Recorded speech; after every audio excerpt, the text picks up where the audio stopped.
السلام عليكم أحبابي وأصدقائي، وضعكم لايك للفيديو واشتراككم في القناة تشجيع لنا ومشاركة في نجاحنا. نحن في انتظاركم ومشاركتكم.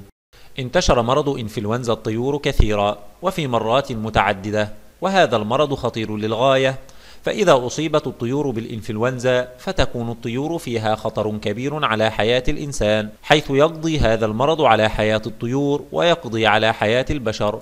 وفي وقت من الأوقات كان هذا المرض منتشرا، وقام الناس بإعدام الطيور، فقامت مزارع الفراخ بإعدامها، وأعدم الناس في بيوتهم الفراخ التي عندهم، حيث من امتنع عن إعدام تلك الطيور سوف يسأل قانونيا ويعرض للحبس، لأنه يعرض حياة الناس للخطر خوفا من الإصابة بهذا المرض. ولكن في إحدى المزارع أراد أصحابها أن يعدموا الفراخ الموجودة عندهم، ولكن هذه الفراخ لم تكن مصابة، وأثناء إعدام تلك الفراخ وإذا بديك يصيح ويستغيث بالله تعالى لأنه مظلوم، فلم يكن مصابا بهذا المرض، فقام الديك بأعلى صوته واستغاث بالله تعالى، فنطق وقال: الله الله الله، وظل يرددها كثيرا، فقام الناس بتصويره واندهشوا مما سمعوه. ديك يستغيث بالله تعالى وينطق اسم الله تعالى، فإنها معجزة تدل على وجود الله تعالى،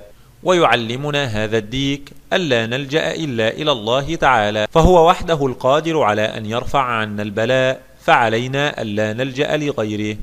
وهذا الفيديو الذي ينطق فيه الديك اسم الله تعالى موجود على اليوتيوب، وهو فيديو حقيقي، فسبحان الله تعالى.